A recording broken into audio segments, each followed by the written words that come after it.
जय हिंद दोस्तों, कैसे हो आप सभी लोग। मैं योगेश कुमार आज आपका एक बार फिर से इस चैनल में स्वागत करता हूं। फ्रेंड्स, जैसे कि मैंने आपको पहले की वीडियो में बताया था, जीके के लिए बौद्ध धर्म से एक क्वेश्चन आता ही आता है। तो आज हम बौद्ध धर्म से रिलेटेड सारे क्वेश्चन इस वीडियो में कवर कर लेंगे। फ्रेंड्स, सबसे पहले तो मैं आप लोगों से एक पर्सनल रिक्वेस्ट करना चाहता हूँ कि जिन भी लोगों ने मेरी फ़ोटो को अपना डीपी बना लिया है, उनसे मेरी रिक्वेस्ट है कि आप लोग अपनी ही डीपी लगाएं। अगर आप ऐसा करोगे तो मुझे वो ज़्यादा अच्छा लगेगा। तो फ्रेंड्स देखिए, बौद्ध धर्म से रिलेटेड क्वेश्चन को हम शुरू करते हैं। बौद्ध धर्म के संस्थापक गौतम बुद्ध। तो फ्रेंड्स यहाँ से क्वेश्चन क्लियर हो गया, बौद्ध धर्म के संस्थापक कौन थे, सबको पता है। उनका जन्म कब हुआ?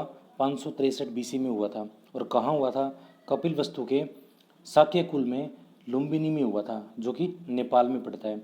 अगला फ्रेंड्स, इनके पिता का नाम था वो शुद्धोधन था और उनकी माता का नाम महामाया था। फ्रेंड्स ये इंपॉर्टेंट क्वेश्चन है, इसलिए मैंने इसको अपने नोट्स में हाईलाइट किया हुआ है। ये नोट्स फ्रेंड्स मुझे पढ़ने के लिए मिले हुए थे और मैंने इनसे पढ़ा और इनको अंडरलाइन किया। आगे फ्रेंड्स, इनका बचपन का नाम जो था वो सिद्धार्थ था। फ्रेंड्स आप इनको वन लाइनर के तौर पे नोटबुक में लिख भी सकते हो, पढ़ भी सकते हो। आगे बात आती है, जन्म के 7 दिन के बाद इनकी माता की मृत्यु हो गई थी और इनका पालन पोषण किसने किया? इनकी मौसी ने किया था, जो कि महाप्रजापति गौतमी है। तो फ्रेंड्स अब आप इस टॉपिक को क्लियर कर लो और आगे हम चलते हैं। कहते हैं कि गौतम बुद्ध के जन्म पर अतिसा नामक ब्राह्मण ने भविष्यवाणी की थी कि वो बालक बड़ा होकर के या तो सन्यासी बनेगा या फिर चक्रवर्ती सम्राट बनेगा। फ्रेंड्स क्वेश्चन आ जाता है कि किस ब्राह्मण ने भविष्यवाणी की थी? तो अतिसा नामक ब्राह्मण ने की थी।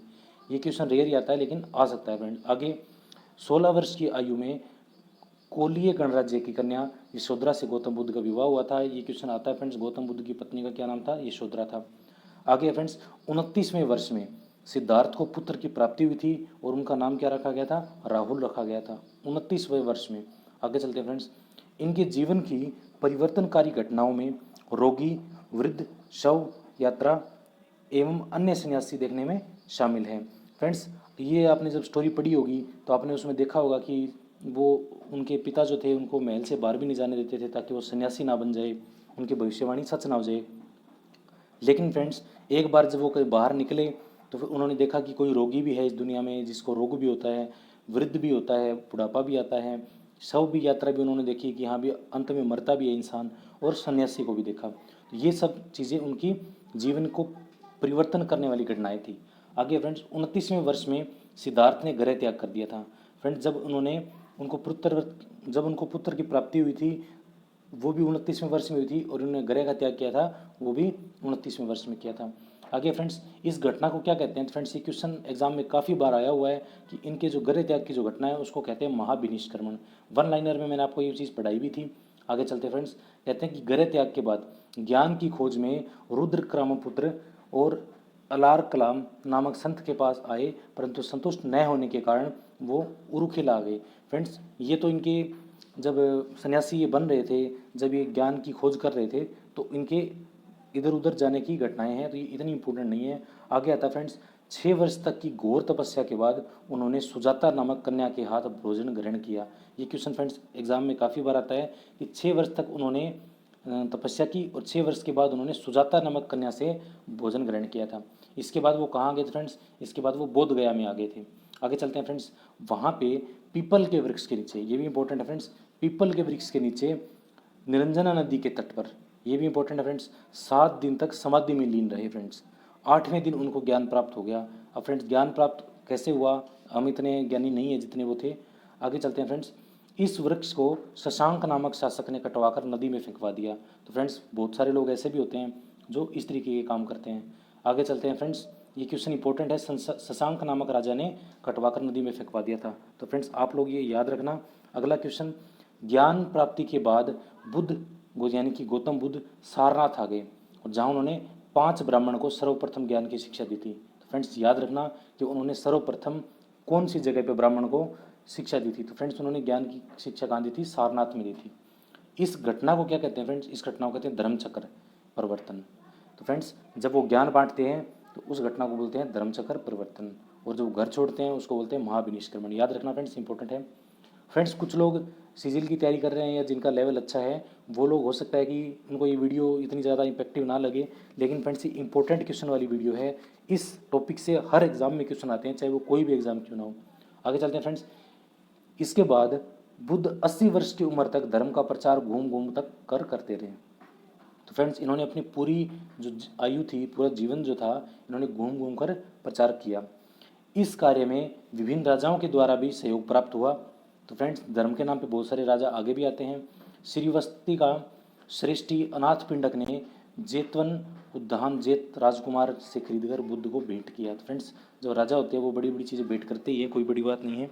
अगला, मगध सम्राट बिंबिसार बेलवान ने विहार बुद्ध को भेंट किया।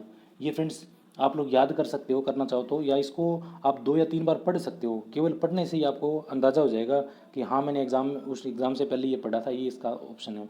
अगला फ्रेंड्स, धर्म प्रचार के दौरान वर्षा काल में ये यहाँ पे निवास करते थे। फ्रेंड्स अगला, आम्रपाली ने आम्रवाटिका बुद्ध को भेंट की थी। तो फ्रेंड्स ये आम्रपाली नामक भी शासक थे, उन्होंने आम्रवाटिका बुद्ध को भेंट की थी। फ्रेंड्स ये चीज़ें आपको ध्यान होनी चाहिए कि आम्रवाटिका किससे रिलेटेड है।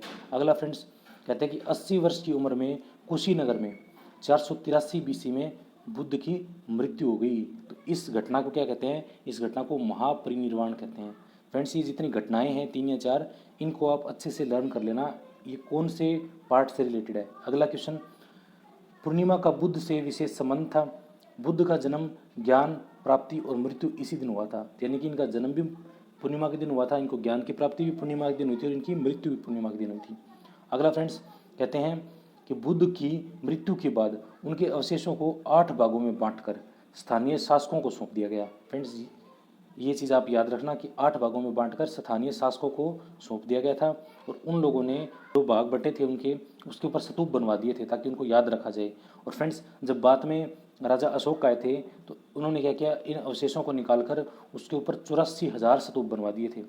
अगला फ्रेंड्स कहता है कि बुद्ध की मृत्यु के बाद संघ के संचालन और उसके विभेद को रोकने के लिए बौद्ध संगीतियों का आयोजन किया, जिसमें त्रिपिटक नामक ग्रंथ का संकलन किया गया है। तो फ्रेंड्स ये देखो, जब किसी की मृत्यु हो जाती है तो उसको याद रखने के लिए हम क्या करते हैं, या तो उसके नाम से कुछ स्तूप वगैरह बनवा देते हैं, और जब उनके उपदेशों को याद रखना होता है तो फ्रेंड्स तो हम उनके नाम से कुछ अलग करते हैं। तो इनके नाम से क्या किया गया था, इनके नाम से महासंगति चलाई गई थी। तो फ्रेंड्स टोटल 4 महासंगतियाँ हुई थी। पहली महासंगति हुई थी, इंपॉर्टेंट है फ्रेंड्स ये याद रखना, पहली महासंगति हुई थी 483 BC में, बुद्ध की मृत्यु के तुरंत बाद हुई थी, और प्रथम संगति का आयोजन राजगृह नामक स्थान पर किया गया। फ्रेंड्स ये इंपॉर्टेंट क्वेश्चन है, प्रथम बौद्ध संगति का आयोजन कहाँ किया गया था? फ्रेंड्स राजगृह नामक स्थान पर किया गया था, और किसने करवाया था? मगध के सम्राट अजातशत्रु ने करवाया था। फ्रेंड्स अगला है, इस सम्मेलन की अध्यक्षता महाकश्यप ने की थी, और विनय पिटक और सतुपिटक नामक ग्रंथ का संकलन किया गया। फ्रेंड्स ये चीज़ें इंपॉर्टेंट है, आप लोग याद रखना। अगला है द्वितीय महासंगति। फ्रेंड्स इसको हल्के में मत लेना, इंपॉर्टेंट है, बार बार बोल रहा हूँ। 383 BC में वैशाली नामक स्थान पर द्वितीय बौद्ध संगति हुई थी, और इस समय मगध पर कालासिक शासन कर रहा था, और इस समय सम्मेलन की अध्यक्षता किसने की थी? सुबाकामी ने की थी। इंपॉर्टेंट है फ्रेंड्स, याद रखना। तृतीय महासंगति, तो फ्रेंड्स 250 BC में तृतीय महासंगति का आयोजन पाटलिपुत्र में किया गया। फ्रेंड्स पाटलिपुत्र क्या है? पटना में है। अगला, इस समय मगध का सम्राट अशोक था, तो मगध के सम्राट अशोक ने करवाई थी। सम्मेलन की अध्यक्षता मंगलीपुत्र टिस ने की थी। याद रखना फ्रेंड्स, इस संगति में अभिधम पिटक का संकलन किया गया। फ्रेंड्स ये इनके कुछ जैसे किसी में ग्रंथ होते हैं या किसी के कोई श्लोक होते हैं, तो वैसे ही इनकी संगति में पिटक का संकलन किया जाता था। अगला है फ्रेंड्स चौथी महासंगति, इंपॉर्टेंट है फ्रेंड्स, प्रथम शताब्दी ईस्वी, यानी कि शताब्दी शुरू हो गई थी, BC के बाद शताब्दी शुरू हो गई थी, तो प्रथम शताब्दी ईस्वी में कश्मीर के कुंडलवन में इस संगति का आयोजन किया गया। इंपॉर्टेंट है फ्रेंड्स, चौथी बौद्ध संगति का आयोजन कहाँ किया गया, और उस समय राजा कौन थे? फ्रेंड्स ये कनिष्क राजा थे। इससे क्वेश्चन आते हैं फ्रेंड्स। अब फ्रेंड्स सबसे इंपॉर्टेंट चीज़ इसी पार्ट में आती है कि इस सम्मेलन में आपसी विवादों के बाद बौद्ध धर्म को कितने भागों में बांटा गया? तो फ्रेंड्स ये हीनयान और महायान 2 भागों में बांटा गया। ये सबसे इंपॉर्टेंट पार्ट है फ्रेंड्स, सबसे इंपॉर्टेंट क्वेश्चन है। कौन कौन से भागों में बांटा गया? हीनयान और महायान में बांटा गया। अब फ्रेंड्स एक क्वेश्चन बच गया, सम्मेलन के अध्यक्ष कौन थे? तो फ्रेंड्स ये वसुमित्र, और उपाध्यक्ष कौन थे? ये अशोक घोष थे। फ्रेंड्स हमारा बौद्ध धर्म का टॉपिक खत्म होता है, और बौद्ध धर्म से रिलेटेड इस टॉपिक से बाहर कोई भी क्वेश्चन नहीं आएगा। अगर आपको बौद्ध धर्म से रिलेटेड जो अगर कोई क्वेश्चन आता है उसके मार्क्स चाहिए, तो फ्रेंड्स इस वीडियो को आप अच्छे से 2 या 3 बार देखें। इसकी PDF मैंने टेलीग्राम ग्रुप में डाल दी है, जिसका लिंक आपको दिख रहा है, और जो आपके साथी हैं जो ये एग्ज़ाम देने वाले हैं उनको आप मोटिवेट कीजिए कि वो ये वीडियो देखें और अपना सिलेक्शन पाएँ। फ्रेंड्स कल मैं लेकर के आऊँगा आप लोगों के लिए मैथ की क्लास, और मैथ में हम लोग करेंगे परसेंटेज टॉपिक। फ्रेंड्स, जिन लोगों को मैथ बिल्कुल भी नहीं आता है, शुरुआत हम वहीं से करेंगे। जिन लोगों का लेवल थोड़ा अच्छा है वो लोग अपनी तैयारी प्रैक्टिस करके कर सकते हैं। फ्रेंड्स, आज की वीडियो को यहीं ख़त्म करते हैं, अगली वीडियो में फिर मिलेंगे। जय हिंद दोस्तों।